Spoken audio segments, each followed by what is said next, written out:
करण गांव का एक साधारण युवक था जिसकी हालत दिन ब दिन खराब होती जा रही थी। उसका बड़ा भाई जगत और भाभी मंजू अक्सर उसका मजाक उड़ाते थे। अक्सर उसकी भाभी हमेशा उसे ताने दिया करते थे कि तुम्हारी तो किस्मत ही फूटी हुई है करण।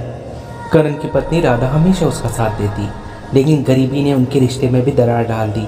एक दिन करण अपने खेत में बैठा भगवान से अपनी बदकिस्मती बदलने की प्रार्थना कर रहा था। तभी एक बूढ़ा साधु वहां आया। साधु ने कहा, तुम्हारी किस्मत बदल सकती है, पर तुम्हें कीमत चुकानी पड़ेगी। करण ने तुरंत हामी भर दी। साधु ने उसे एक ताबीज दिया और कहा, जंगल के रास्ते पर जाओ, जहाँ लोग जाने से डरते हैं, वहाँ तुम्हारी किस्मत इंतजार कर रही है।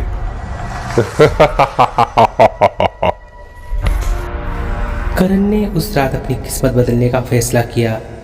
उसने राधा से झूठ कहा कि वह दूसरे गांव काम की तलाश में जा रहा है। करण ने हिम्मत जुटाई और जंगल की ओर निकल पड़ा। वहां का माहौल अजीब था। घने पेड़ों के बीच में अंधेरा और सन्नाटा। अचानक एक खूबसूरत औरत उसकी ओर आई।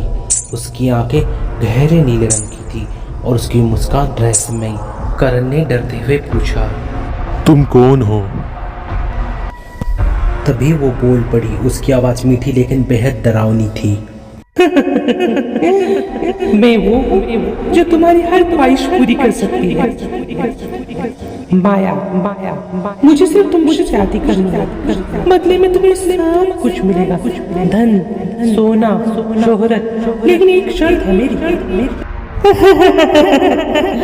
मेरे बारे में कोई सवाल नहीं पूछना और मेरे काम में दखल तो बिल्कुल मत देना, वरना इसका अंजाम बहुत बुरा होगा। जितना सोचा होगा उससे भी बुरा। करण गरीबी से तंग आ चुका था, इसलिए उसने बिना सोचे समझे माया से शादी के लिए हामी भर दी।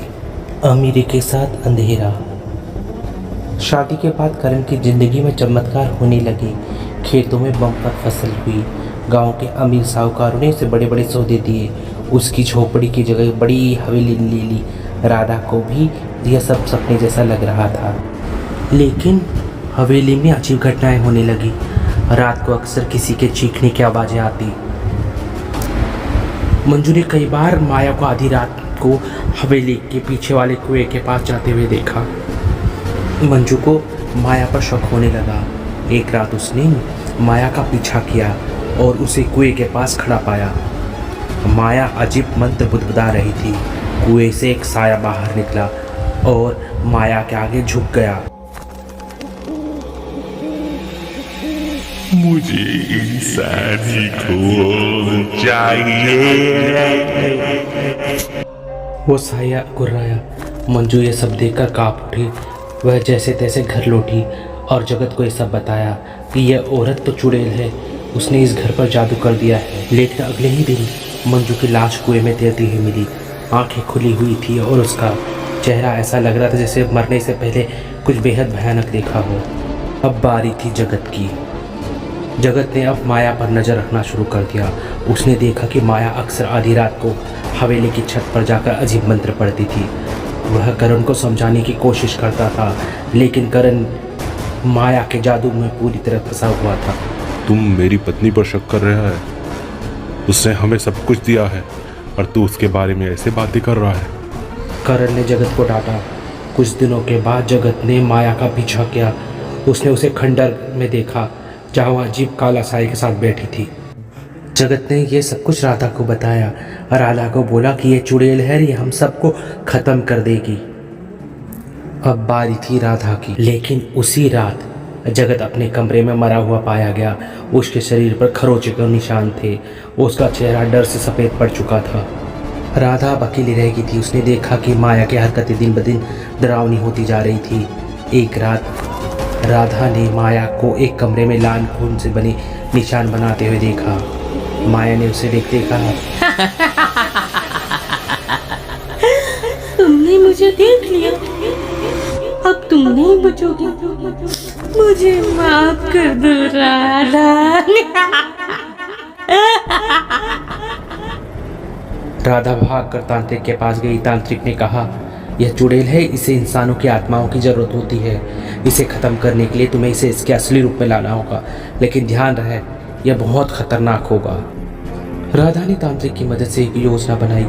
उस रात उसने करण को माया का सच दिखाने का फैसला किया। तांत्रिक ने हवेली में एक खास यंत्र स्थापित किया जो माया की शक्तियों को कमज़ोर कर सकता था। जैसे ही माया कमरे में आई, तांत्रिक ने मंत्र पढ़ना शुरू कर दिया। माया का असली रूप सबके सामने आ गया। उसकी आंखें लाल हो गई, उसके बाल हवा में उड़ने लगे, उसके दांत नुकीले हो गए। गूंज उठी। उसने करण से कहा, मैंने तुझे सब कुछ दिया, जितना मांगा उससे ज्यादा दिया, और बदले में तूने धोखा दिया। मैं लौट के आऊंगी।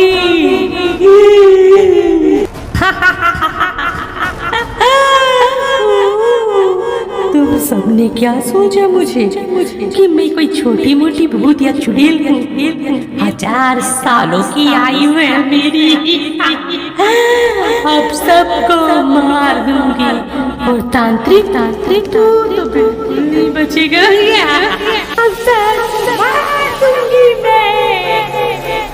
राधा ने करण के साथ मिलकर माया को आग के घेरे में फंसा दिया। माया की चीखें पूरे हवेली में।